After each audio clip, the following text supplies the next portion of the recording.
عزیزان گرامی وقار، رسول پاک صلی اللہ تعالی علیہ وسلم کی میلاد کے متعلق دلائل بہت سارے ہیں. ہاں، جس شکل سے منا رہے ہیں، ظاہر سی بات ہے زمانے کے بڑھتے بڑھتے ہر چیز میں ترقیاں ہوتی رہتی ہیں. سب سے بڑا سوال سنیوں سے یہی کیا جاتا، صحابہ نے منایا تھا، تابعین نے منایا تھا، اولیاء نے منایا تھا، یہ تو اب کے زمانے میں منایا جا رہا ہے. جلوس جو ہے اس کی تاریخ اعلیٰ حضرت فاضل بریلوی رحمۃ اللہ تعالی علیہ نے بھی فرمایا. 8ویں صدی ہجری میں بعض عشاقان رسول نے جلوس نکال کر اپنے آقا کی بارگاہ میں خراج عقیدت پیش کیا، لیکن اس وقت موجود امت کے سارے علماء نے اس کو برا نہیں سمجھا، اس کو خراب نہیں سمجھا.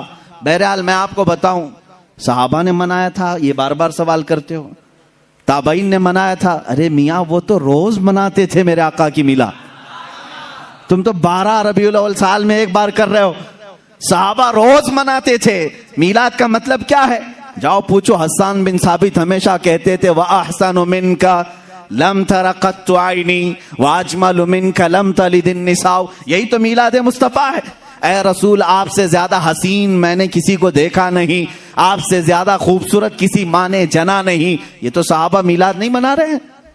صحابہ کرام حضور اکرم صلی اللہ تعالی علیہ وسلم کے قصیدے پڑھتے تھے. اب آؤ ہجرت کا وہ واقعہ تو سنو ذرا.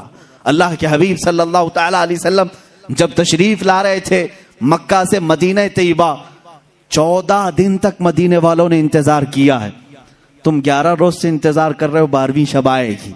مدینے والے 14 دن تک. جیسے ہی حضور مکہ سے نکل چکے خبر ہوئی، مدینے کے سارے لوگ ٹیلوں پر جا کر کھڑے ہوتے تھے اور انتظار کرتے تھے کہ وہ نور والا کب تشریف لا رہا ہے، رسول پاک صلی اللہ تعالی علیہ وسلم کب آ رہے. مدینے والوں نے، بہت سارے لوگوں نے دیکھا نہیں تھا، دیکھنے کی تڑپ تھی. مجھے بتاؤ، آج آپ میلاد کی گھڑی کے انتظار میں بیٹھے ہوتے ہیں ادب سے، یہ انتظار ہے؟ یہ مدینے والوں کی سنت ہی تو ہے. وہ 14 دن تک انتظار کی آمد مصطفیٰ کا. اور جس وقت رسول پاک کی آمد ہوئی، اب حدیثوں میں ہے، بخاری شریف بھی پڑھو آپ، مسلم شریف بھی پڑھو، حدیثوں میں موجود ہے، فرمایا رسول کریم صلی اللہ تعالی علیہ وسلم جیسے ہی قبا کی چوٹیوں سے نظر آنے لگے، جتنے مدینے میں حبشی تھے وہ اپنے نیزے نکالے، ڈھال نکالے، اور اپنا مخصوص جو ان کا رقص ہوتا تھا اس سے وہ رقص کرنے لگے. ڈھالوں پر اپنے نیزے مار مار کر کہتے تھے محمد عبد صالح، محمد عبد صالح. یہ الفاظ تھے حبشیوں کے. اور اس کے بعد بنو نجار ایک خاندان تھا، اس خاندان کی ساری بچیاں اپنے ہاتھوں میں دف لے کر کے آئیں، یوں کہتی تھیں طلع البدر علینا من ثنیات الوداع وجب الشکر علینا ما دعا للہ داعی. یہ آگے پورا موجود ہے قصیدہ جس میں وہ کہتی ہیں انت شرفت المدینہ مرحبا یا خیر داعی. یہ گنگناتے ہوئے وہ یوں کہہ رہی تھی ہم پر 14ویں کا چاند طلوع ہو گیا ہے. کہاں سے؟ سنیت الوداع کی گھاٹیوں سے. اس کے آنے پر ہم پر شکر واجب ہو گیا ہے. مجھے بتاؤ یہ میلاد نہیں ہے تو اور کیا ہے؟ حضور پاک کی میلاد کا مطلب ہے حضور کی سیرت بیان کرنا، حضور پاک کی تعریف بیان کرنا، یہی تو میلاد ہے.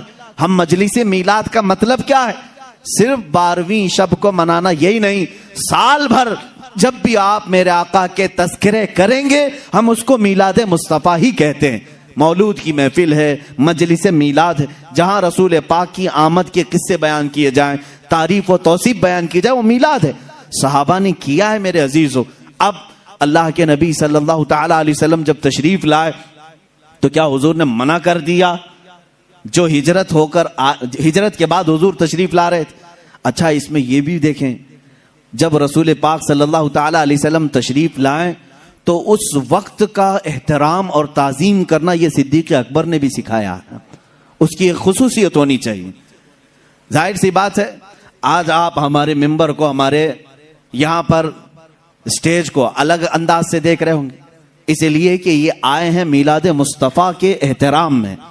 مسجد آج الگ رونق لی ہوئی ہے، یہاں الگ ایک روشنی ہے، کیونکہ اس ساعت اور اس گھڑی کے احترام میں، جس سہانی گھڑی چمکا طیبہ کا چاند، اس دل افروز ساعت پہ لاکھوں سلام.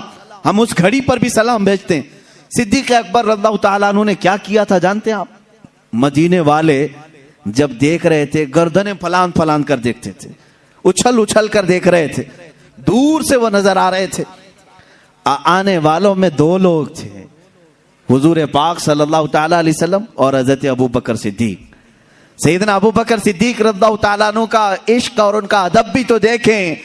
جب مدینے والے دف بجانے لگے اور اچھل اچھل کر دیکھنے لگے، حضرت ابو بکر صدیق رضی اللہ تعالیٰ عنہ نے اپنا جبہ اتار دیا، جبہ اتار دیا، تہبند ہے، اور جبہ اتار کر ایک لکڑی میں لگایا اور حضور صلی اللہ تعالیٰ علیہ وسلم کے اوپر جھنڈے کی طرح ہلانے لگے۔ حضور پاک صلی اللہ تعالیٰ علیہ وسلم کے چہرے پاک کے اوپر ہلانے لگے۔ کیوں کیا ایسا انہوں نے؟ کیوں کیا؟ یہی تو ہم بھی کہتے ہیں، جب وہ آمد مصطفیٰ ہو تو ہم لہراتے ہیں، لوگوں کو بتاتے ہیں کہ یہ گھڑی عام گھڑی نہیں ہے۔ حضرت ابو بکر صدیق نے یوں کیا۔ حضور پاک صلی اللہ تعالیٰ علیہ وسلم نے ان سے پوچھا بھی، ابو بکر اتنے دن سے مکہ سے چلے یہاں تک پہنچے، وہ آپ نے جبہ اتارا نہیں، لہرائے نہیں، مدینہ قریب آیا اور تم یہ اپنا جبہ اتار کر کے لہرا رہے ہو۔ صدیق اکبر کے عشق کو لاکھوں سلام، ادب و احترام کو لاکھوں سلام۔ عرض کرتے ہیں آقا بہت سارے مدینے والوں نے آپ کو اب تک دیکھا نہیں، میں یہ سوچتا ہوں کہیں وہ غلطی سے مجھے رسول نہ سمجھ لیں، میں نے اپنا جبہ اتار دیا ہے تاکہ مدینے والوں کو پتہ چلے آقا اور ہے غلام اور ہے۔ جھنڈے لہراتے ہیں تو پتہ چلتا ہے آقا تشریف لا رہے ہیں۔ یہ صدیق اکبر نے کر کے بتایا ہے، جب رسول تشریف لا رہے ہوں تو جھنڈے لہرائے جاتے ہیں، اس لیے کہ اس گھڑی کا ادب ہو، اس کا احترام ہو۔ مدینے والوں نے دیکھ کر ہی پہچان لیا، جو لباس اتار کر آ رہا ہے وہ غلام رسول ہے، اور جس کے سر پر جھنڈا لہرا رہا ہے اگرچہ جبے کا ہو وہ محمد الرسول اللہ ہے۔ میرے آقا صلی اللہ تعالیٰ علیہ وسلم کے آنے کا ادب و احترام مدینے والوں نے بھی کیا تھا۔